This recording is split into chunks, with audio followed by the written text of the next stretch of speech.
Good afternoon, good morning, good evening to all of you. Thanks for joining us from wherever you are joining. Today is September 11th, 2025, and I'd like to welcome you to our second webinar in this series focused on a history of people, forests, and forestry. This series is co-hosted by the Forest School at the Yale School of the Environment, the Forest History Society, the Society of American Foresters, and the University of Minnesota Department of Natural Resources. My name is Tanya Muntz, and I am the president and CEO of the Forest History Society, and we are based in Durham, North Carolina in the US. I am one of your hosts of this series, and I will be introducing today's webinar.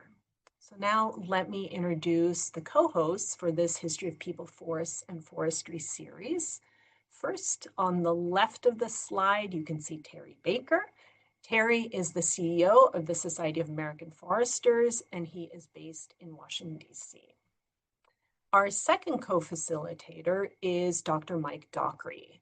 Mike is the Associate Professor of Forest Resources at the Department of Forest Resources at the University of Minnesota, which is where he is based. And then our final co-host is Gary Dunning, and Gary is the Executive Director of the Forest School at the Yale School of the Environment, based in New Haven, Connecticut, also in the US. So let me tell you a little bit more about the series. As you know, this YFF webinar series will explore histories of people, forests, and forestry. And as you can see on this slide, we have a really wonderful slate of speakers and themes that we've lined up for you over the next 4 months. You'll also see there's a couple of gaps that we're working to fill, so stay tuned as we fill those slots with excellent speakers for you as well. Just a couple of reminders on our series logistics. We convene this series on Thursdays from 12 to 1 p.m. Eastern Time, US time, through the beginning of December. And the webinar presentations run for roughly 30 minutes or so, and then we always allow audience Q&A to follow that. So we invite you to submit questions. Please remember that your questions should be typed into the Zoom's Q&A function, which you can find at the bottom of your Zoom interface. Each session in the series will be recorded, and we make transcripts available on the Yale Forest Forum's website shortly after the session. If you have any questions related to the series, please email us at yff@yale.edu. And now I am happy to introduce today's speaker, Kieko Matteson. Kieko is Associate Professor and Department Chair of the Department of History at the University of Hawaii at Mānoa. Born and raised in Vermont, Kieko Matteson is a forest historian of early modern and modern France. Her research explores the intersections between environmental policy, state power, and socio-political change in 18th and 19th century France. Her first book, titled Forests in Revolutionary France, Conservation, Community, and Conflict, 1669 to 1848, was published by Cambridge University Press in 2015. She is a graduate of Smith College and Yale University, where she did her MA and PhD degrees, and we are delighted to have her with us today. Kieko's talk today is titled Wood Famine and the Development of State Forestry in Early Modern France. Kieko, thank you so much for joining us, and over to you. Well, Tanya, thank you so much for that very nice introduction. And I just got to say, it's an honor to be a part of this Yale Forest Forum celebrating 125 years of the Yale School of the Environment, and as I understand it, 125 years as well of the Society of American Foresters. My talk today segues nicely from Keith Plumer's presentation last week on medieval and early modern English forestry and its Atlantic expansion. And picking up where Keith left off in the 17th century with rising fears of timber scarcity and increasing efforts to adjudicate forests for perpetual supply, I turn to France, where 3 overlapping phenomena over the course of the 17th and 18th centuries drove the development of a top-down narrowly focused, extractive model of forest governance that would shape woodland management regimes in France and beyond well into the 20th centuries. So now I'm going to share my slides. Hopefully that works.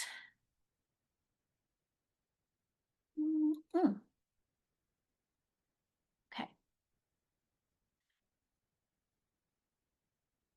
That, by the way, is not a woodland scene from France, but rather from Vermont, where my heart actually lies.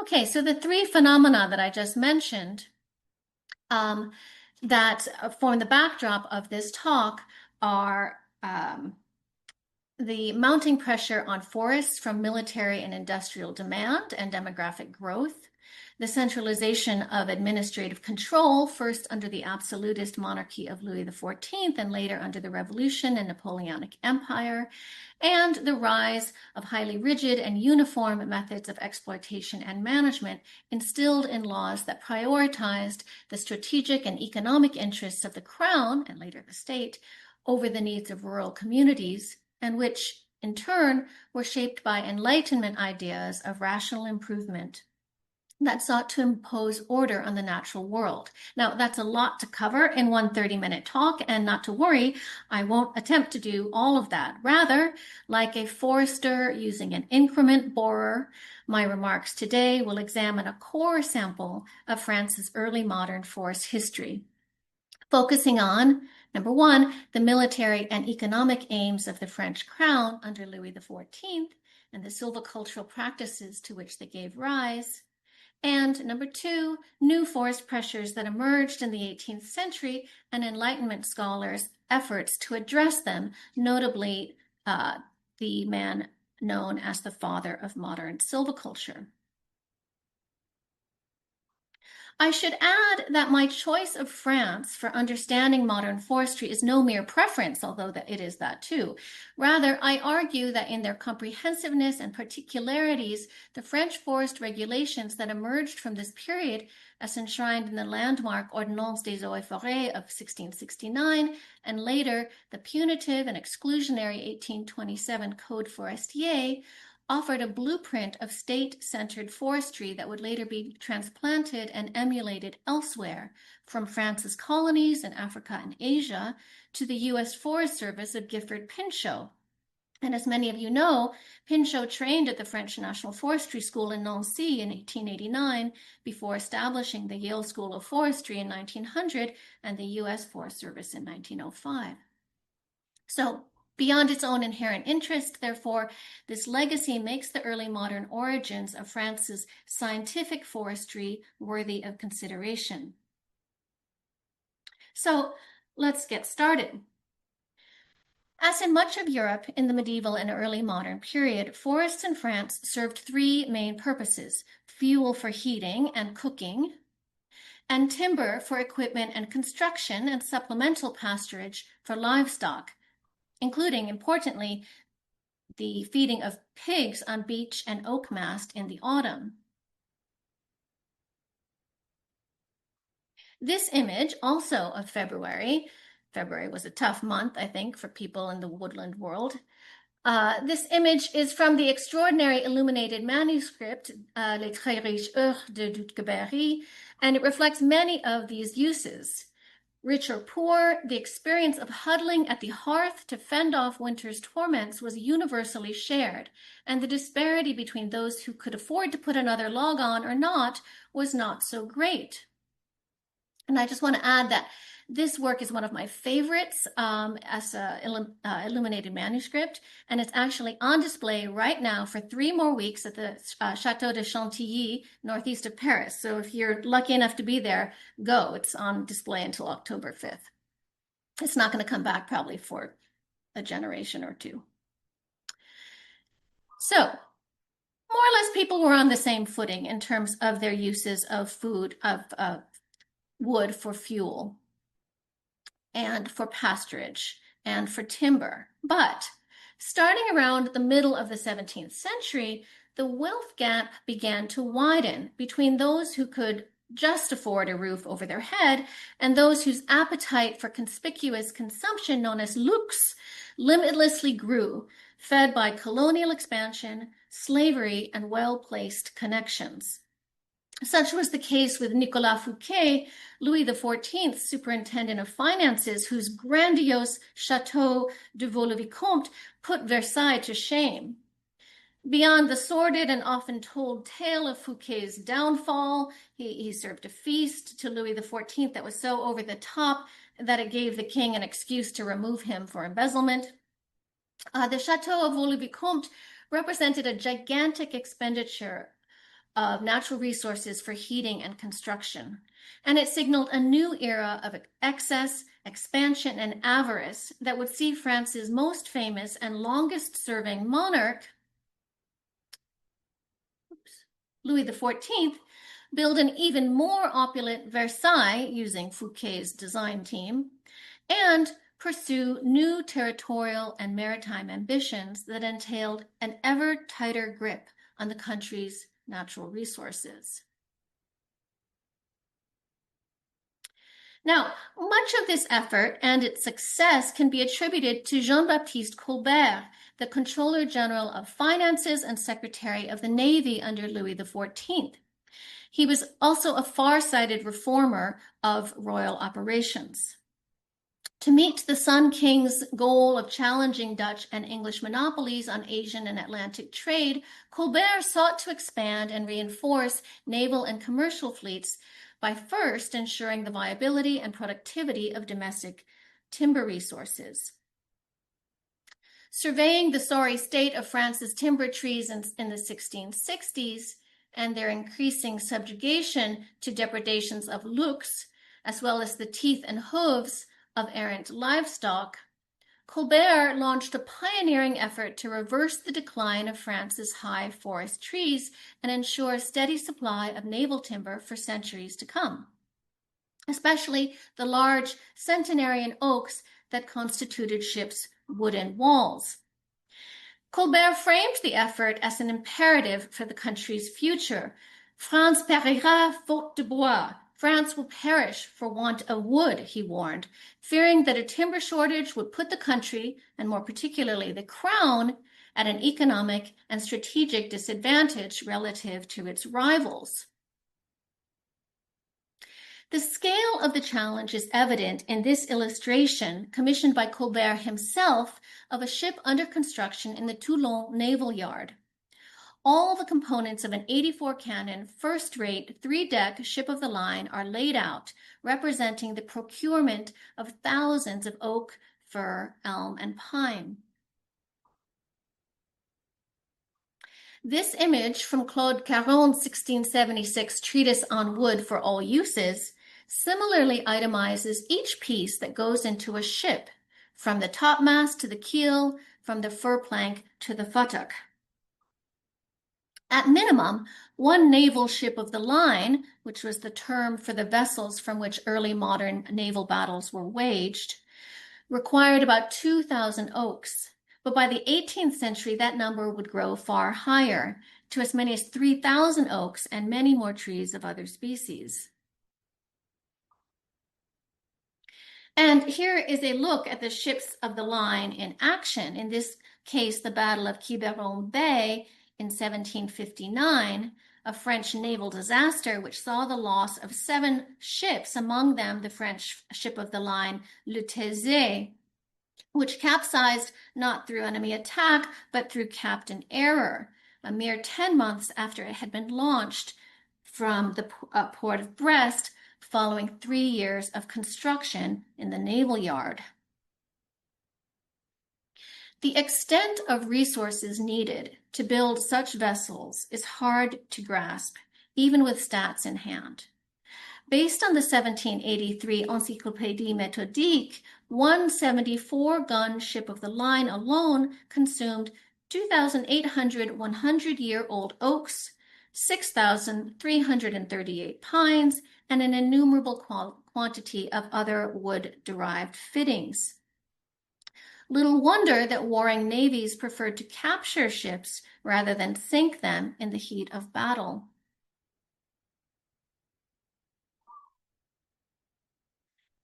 Despite France's comparatively shallow pool of experienced naval commanders in the 17th century, France had one advantage over the Dutch and English. It was able to meet much of its maritime material needs from domestic resources. Not masts, perhaps, but the vessel itself.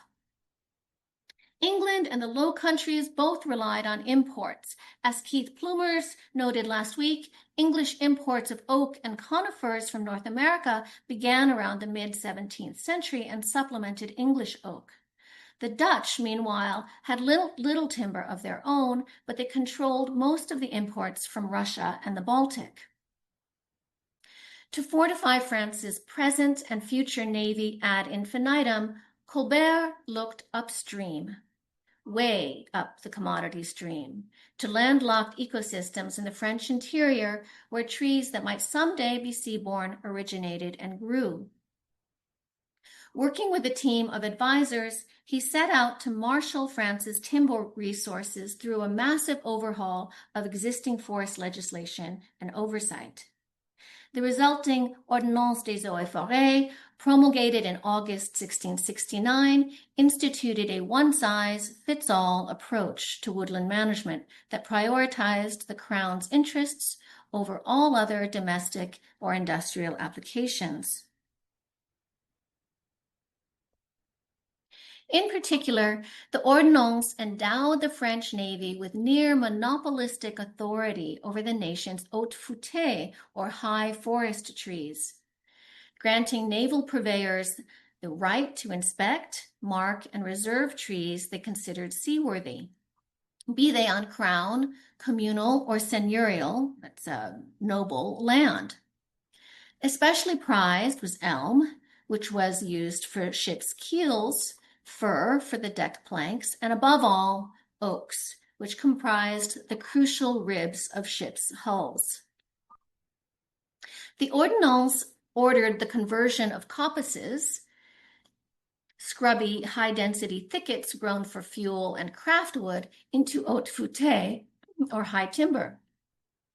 At the same time, in keeping with the ordinance, France's newly reformed, if still not wholly effective, waters and forest regulators, the Maîtrise des Eaux et Forêts, set about curtailing the customary and communal uses like woodland grazing and gathering of firewood upon which communities relied. Much of the 1669 ordinance was devoted to detailed instructions regarding restrictions on activities and penalties for misconduct. Its few technical directives were oriented towards preserving oak. Surveyors prepared timber sales, for example, and they were instructed to reserve, quote, 10 trees in each lot of lofty growth, great vigor, and fine proportions of oak, and, if possible, of good wood and appropriate size. In keeping with oak's slow growth, moreover, the Ordonnance mandated that high timber could only be felled in 100-year rotations. And here's one of them. Preserved from the era of the Ordonnance and still growing, le chêne Montaloyer, the Montaloyer oak, is 5.45 meters in circumference and approximately 395 years old. It's in the Forêt de Tronçais in central France in the Allier. The reforms and safeguards enacted by the 1669 Ordinance would evolve into the single most influential forest law, indeed one of the most influential forest laws, or laws of any subject, in the history of France. Colbert could not have anticipated the advent of steamships, Ironsides, and steel, much less nuclear-powered submarines, but he was not wrong in recognizing that a maritime strategy reliant on slow-growing trees required a near fanatical devotion to the long game. The century that followed Colbert saw the emergence of new and growing demands on forest resources that weren't necessarily maritime, especially firewood, to meet the ravenous appetite of a growing population for heating and cooking, and in the form of wood-based charcoal to power rural industries, especially iron forges in France, but other kinds of ore elsewhere.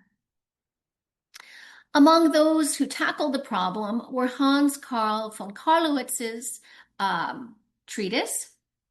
Carlowitz was a mining official in the German electorate of Saxony, and he took inspiration both from John Evelyn's 1662 work Silva, about which Keith spoke last week, and from the single-minded reforms of Colbert's 1669 ordinance. Integrating their ideas with his own experience as an administrator of silver mines in Freiburg, von Carlowitz wrote Silvicultura Economica, a lengthy 300-page treatise detailing his understanding of forest management for industry and articulating for the first time the concept of sustainable yield. Von Carlowitz's title page, which itself runs to over 150 words, gives an idea of his ideas as well as a taste of his rather breathless expository style. That paragraph, which is hard to make out for you there, says effectively, with God's grace, the increasing scarcity of timber can be overcome by sowing, growing, planting, and cultivation of formerly felled trees in barren wastes, and by the cultivation of broad-leaved and coniferous trees, as well as exotic species, and also how to produce charcoal, and to ensure the success of heating, building, brewing, mining, and smelting through the careful and sustained management of forest resources. So this idea of sustained yield and sustained management can be seen as deriving directly from the ideas of France preserving wood in perpetuity through the Ordinance of Colbert in the 1660s. Now, back across the border in France, Enlightenment scholars and would-be improvers also turned their attention to the country's emerging forest crisis in the 18th century. Across 3 costly wars, the Crown's naval needs continued to expand. Between 1748 and 1774 alone, the French naval fleet doubled in size from 50 to 100 vessels. It's a lot. And considering the amount of wood that went into each of them, to say nothing of the insufficiently seasoned and other poor quality trees that were let to rot after being cut, the pressure on shipyards' woodland hinterlands would have been staggering. At the same time, industrial and domestic consumption were escalating rapidly.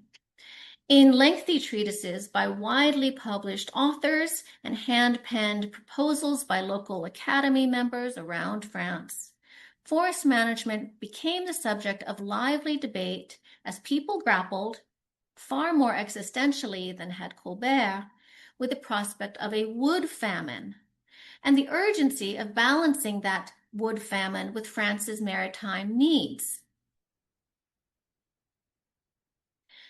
Having spent time with many of these works, I'm struck by how Enlightenment their recommendations seem to be, from the self-consciously didactic tone and firm rebuke of administrative incompetence to their faith in the rule of law, an occasional suggestion that individual initiative rather than state oversight or ecologically unsuitable regulation might offer the best remedy. Despite these Enlightenment works' often obscure focus on questions like the tensile strength of saplings, their fierce disagreement about vital practices like silvopastoralism and grazing of pigs, all of these writers and thinkers were engaged in the larger project of rational improvement, shared insight, and organizational efficiency for the public good. And in this respect, the Enlightenment advances in French forest thinking are a counterpoint to the top-down ordinance of 1669. But who had the most valuable insights, and did their contributions make any difference? I'll answer that question by looking at Another example of French silvicultural influencers, to use a contemporary term. Henri-Louis Duhamel de Monceau, a prolific writer, botanist, agronomist, and three-time president of the French Académie des Sciences, who is widely considered the father of modern silviculture, and yet whose writings are nonetheless relatively little studied. The fault almost surely lies with Duhamel's prose, which, to put it kindly, is wooden. Whereas his contemporary, the Comte de Buffon, enjoyed bestseller status in his day, Buffon's multi-volume magnum opus, the Histoire naturelle, rivaled Voltaire in popularity, had a conversational tone and colored pictures. Duhamel's instructional treatises were a tough slog, even for his most faithful followers. Duhamel de Monceau started his foray into what would become scientific forestry in 1731, when he was commissioned by the Académie des Sciences to develop standards for gathering and grading naval timber. He was subsequently appointed Inspector General of the Navy, and it was in this capacity that his interests in plant physiology and the properties of wood expanded to encompass the broader quandary of forest decline in France. Sustained warfare, incompetent and venal oversight, rapid demographic growth and industrial demand, as well as the ongoing fashion among elites for building gratuitously large chateaux, all combined to put France on the brink of forest crisis by the mid-18th century. Both in terms of timber and fuel wood, demand had begun to outstrip supply. So Duhamel, serious fellow that he was, applied himself to the problem with characteristic diligence. He launched an 8-volume series in 1755, the Traité complet des bois et forêts, the complete treatise on woods and forests. And here it is, to address every aspect of woodland cultivation and management. These volumes exemplify his conviction, like his fellow philosophe, that the starting point to improving France's forest situation and offering reform lay in the dissemination of knowledge. Duhamel de Monceau was convinced that the solution to France's forest problems lay in showing people the best way to exploit, nurture, and propagate trees for both individual gain and state glory. In his earnest but turgid prose, Duhamel surveyed forest laws, explained procedures for charcoal burning, which you can see illustrated here from one of the volumes, and endorsed planting fast-growing, lucrative exotics like maritime pine and Scots pine, both of which were valuable species for the Navy. Apparently aware of his literary limitations, Duhamel de Monceau professed in his preface, "I fear that this volume will not be favorably received by all readers. What is useful is generally serious, and what is serious is boring." Yet, Duhamel was nonetheless certain that the effort was worth it. He declared, with no small pride, "The work that I am presenting to the public is one of the most useful that one could want on the subject of the forest." Alas, usefulness and popularity are two different things. Unlike his better-known elements of naval architecture, which you can see here, Duhamel's 8-volume treatise on woods and forests ultimately failed to find a wide readership among the landowners and administrators he hoped to reach. Yet, for our purposes, his compendium, as with other would-be Enlightenment forest reformers of the 18th century, underscores the extent to which, just as today, environmental management and resource control were central foci of state debate, a focus of acrimony, debate, and intervention, with ideas aplenty and still evolving, outlooks uncertain. I want to go back for a moment and show you this pair of illustrations, because one of the things that's striking about the Duhamel de Monceau volumes is the seriousness to which they take the exploitation of woods for uses other than naval timber. In this case, on the right-hand side, you have charcoal ovens, or the burning of wood into wood-based charcoal, which was critical for forges, iron forges. And on the right, you see techniques for felling wood and also sawing them. Duhamel de Monceau's illustrations and volumes are full of this kind of didactic approach. Now, I want to call your attention, since I have a little bit of time, to perhaps one or two other examples of Enlightenment reformers in this period. Oh, that, by the way, is Duhamel de Monceau's naval vessel, and you get a sense of the scale here, this being a ship of the line of the mid-18th century. It would have been, roughly 3,000 oaks alone just to make those hulls. But how did they actually make those hulls? And that's the image I want to show you next here from the Encyclopédie Méthodique of 1797. The Encyclopédie Méthodique was one of these rational Enlightenment projects where they sought to show and tell people how to do everything. How to fish salt cod, how to fish for cod, how to make nails a la Adam Smith, and also how exactly one would get the naval ribs, knees, and buttocks that were not produced through, injection molding as one might today, but rather they had to be found in the natural growth of trees, branches, and trunks. And also, another Enlightenment reformer and visionary of the period, the Marquis de Vauban, an innovator in fortification design under the Louis XIV monarchy, who facilitated the eastward expansion of France's borders into Alsace and Lorraine and Franche-Comté, as well as the spread of overseas claims in North America, India, and the Indian Ocean. Like Colbert, the Marquis de Vauban played an essential role in the rise of silviculture in the service of the military.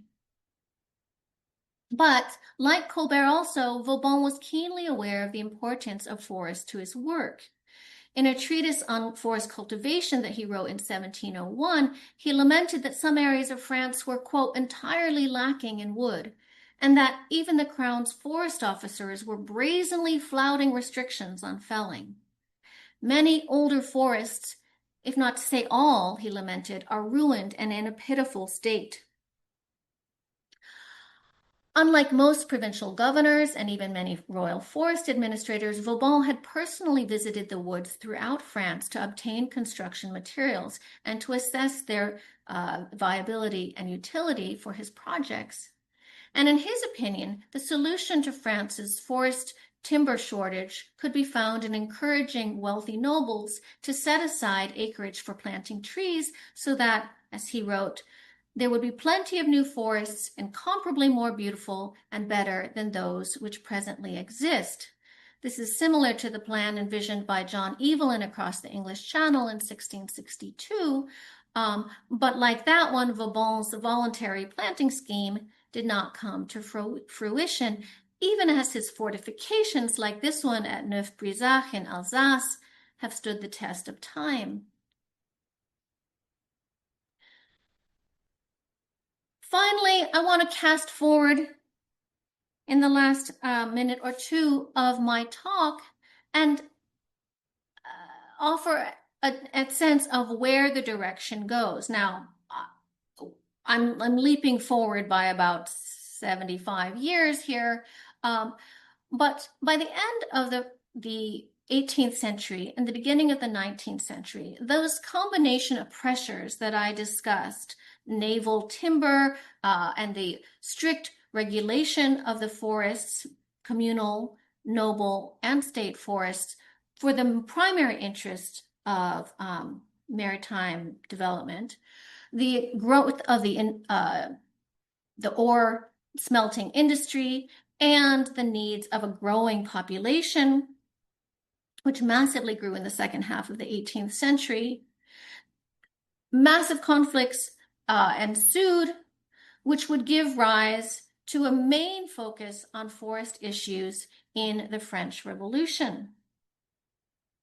These continued without resolution all the way through the height of the First French Republic, and then the First Empire under Napoleon, but ultimately saw some resolution, if you can call it that, under the establishment of the Code Forestier of 1827, which got its start first by that emphasis on education. In this case, the establishment of the first French forestry school at Nancy in 1826.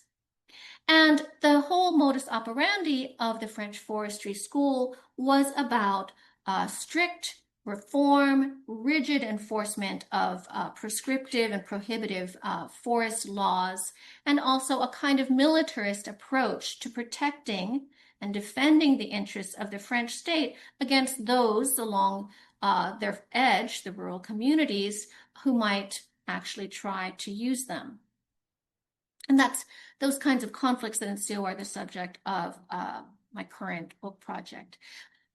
You can see here these forestry school students in uniform in the 19th century. It wasn't so long after this, maybe about another 50 years, that Gifford Pinchot would show up to spend some months at Nancy and later tour Switzerland.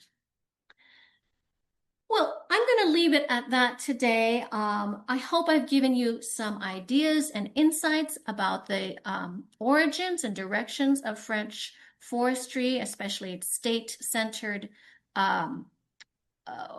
directions over the course of the 17th and 18th and even the 19th century. I would be happy to entertain any questions you might have, and thank you for listening.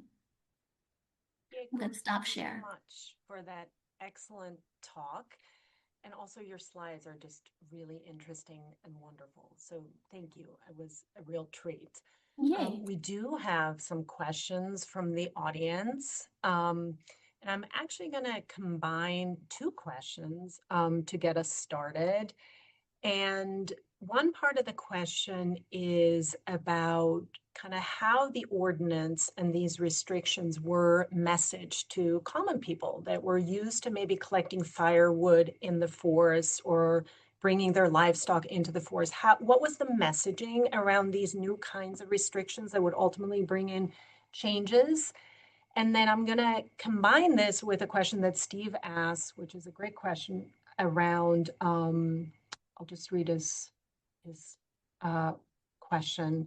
He wants to know whether there were efforts made in early modern French discussions to connect the waste of wood or poor forest management to a lack of patriotism or nationalism or allegiance to the crown. The waste of wood. Okay. Yeah, Right. Those and poor forest management, how those two okay. elements, if they were messaged as a lack of patriotism. Okay, well, I'll take the first one. The question of patriotism is a temporally later one, so I'll take that one second. So the messaging is kind of a funny, like contemporary concept. But let's see.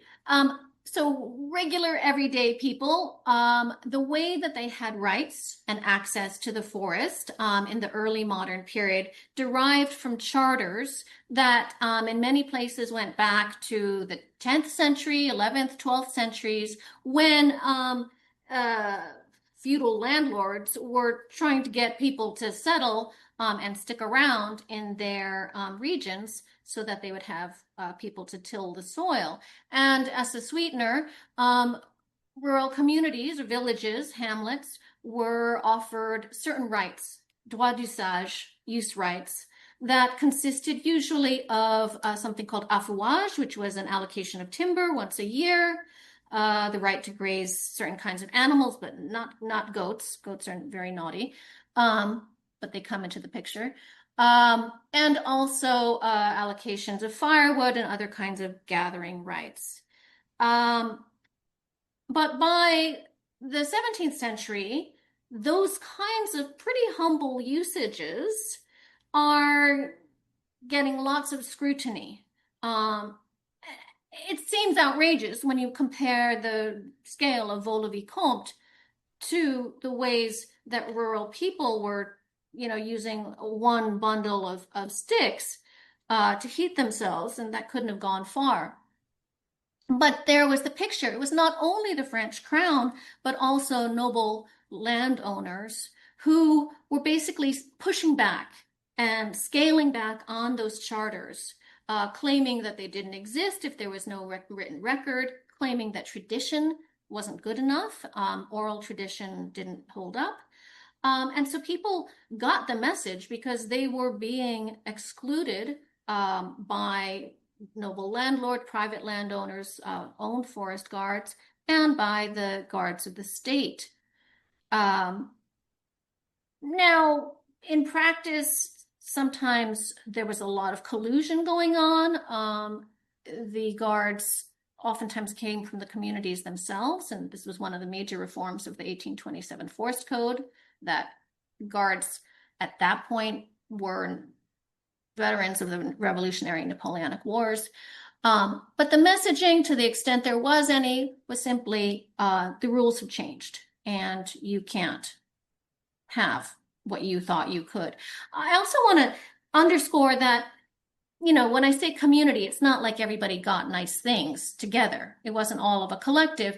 Women who were widowed were in particularly out of luck. There was very uneven access to these use rights. So it's not like they were one, happy anarchist collective. But I think that answers question number one. Now, question number two about was it unpatriotic? Was it considered unpatriotic to, commit gaspillage or waste of forest resources?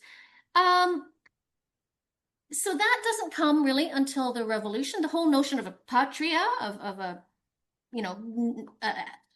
adherence or allegiance to nation is really a phenomenon of the French Revolution. Were people, thought to be betraying their king or their crown because they were, doing a little nibbling on the side? No. Everyone, from what I have read, there was a sense of commitment to community, and if you were following the rules and the rights of the community, like, for example, the people who were really looked harshly upon were noble landlords who were trying to muscle in on those use rights and would claim that they too, as nobles, had rights to their own land, and therefore they could send a flock of 50 sheep in compared to the community's, 10 sheep. So there was a lot of resentment, but I wouldn't call it regard for those behaviors as unpatriotic. After the revolution begins, however, there's this very interesting phenomena that happens, which you can, y'all can go back and read my first book about it. But there's this very interesting phenomenon that happens, which is that rural communities who have been subject to this increasingly harsh set of restrictions, they regard the revolution, the idea of liberté, égalité, fraternité, propriété, they regard that as their moment to actually finally have the liberty to use the forest as they need to benefit their livelihoods.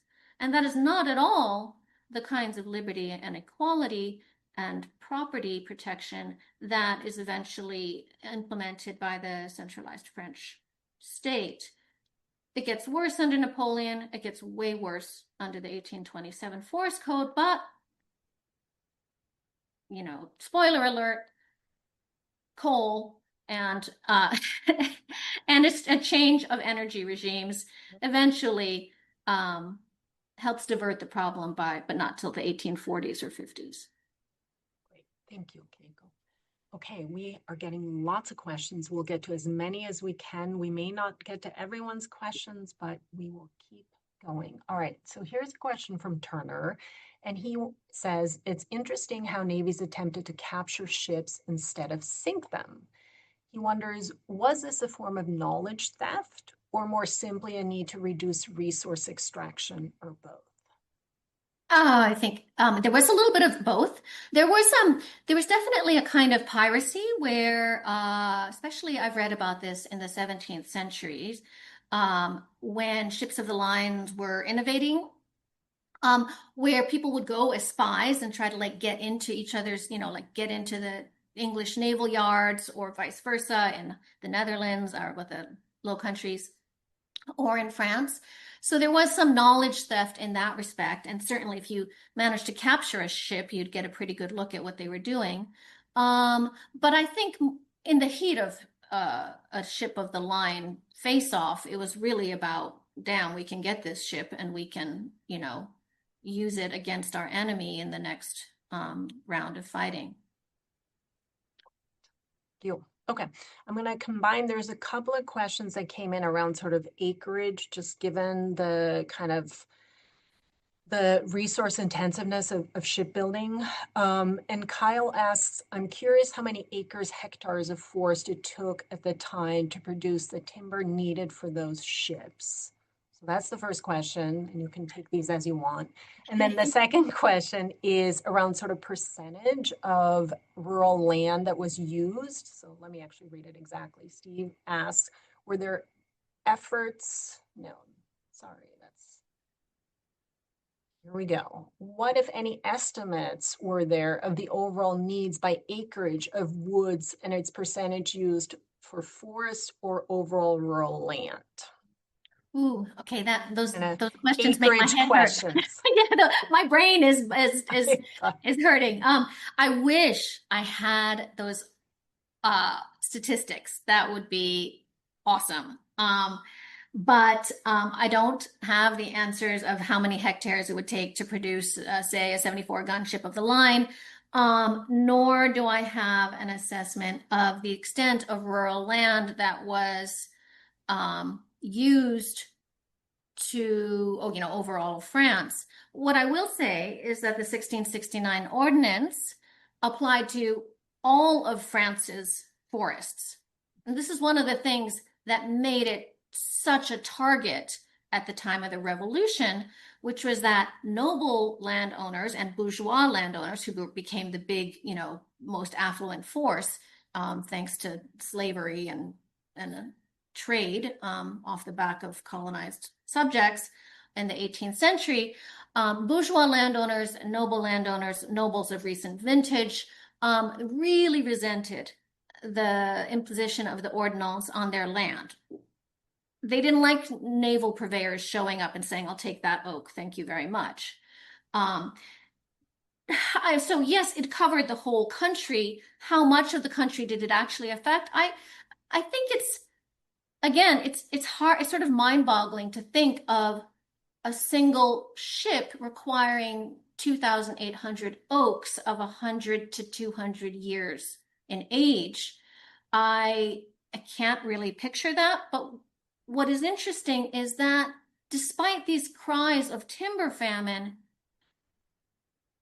France is, even at the lowest point of its forest cover in, say, 1792 to 1794, it's still a very, very forested country. It's still one of the most forested countries in Europe today. And that low point of forest cover during the revolution, it still doesn't lose its gigantic trees.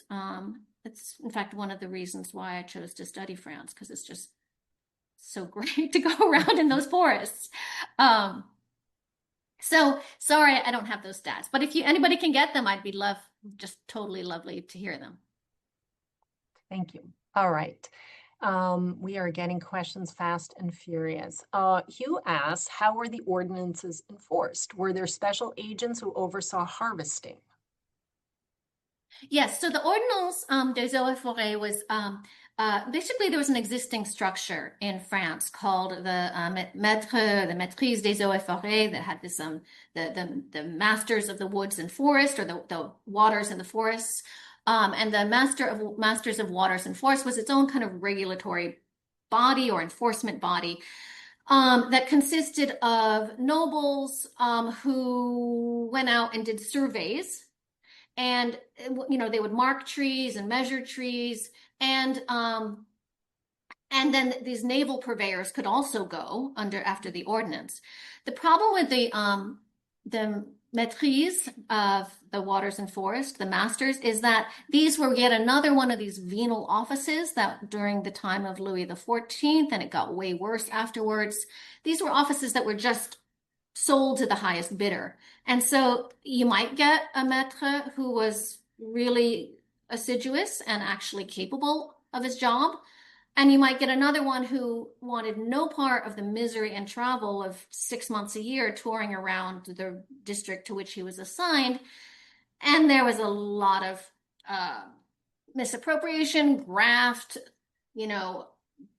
This is why in the 18th century you have all these kind of critiques by people like Duhamel de Monceau and other philosophers who are saying, look, you've got all these laws, but they're not enforced in any way. The people who are supposedly enforcing them are just making profit. So yes, there were forest officers, and in addition to the ones doing the assessment and surveys, if they did it at all, there was also a whole kind of structure or phalanx of guards. Great, thank you. All right. Next question. Are you aware of any knowledge transfer from indigenous societies the French colonizers encountered in the Americas that might have influenced France's development of Enlightenment ideas about the management of nature and fundamental relationships to the natural world and the products of nature? Example, the idea of sustained yield. So did contact with the New World change how Enlightenment, forest management happened? Forest management, I would say less so than the English experience, where it's much more explicit. Certainly if you look at Rousseau, Rousseau's discourses, first and second discourse, there's a lot of kind of amazement at the Huron, Iroquois peoples who are living in, model kind of self-sustaining, seemingly democratic, small societies. And this is the ideas upon which he, establishes his whole kind of political outlook of a more egalitarian society. It has to be small, it has to be nimble, it has to be collective.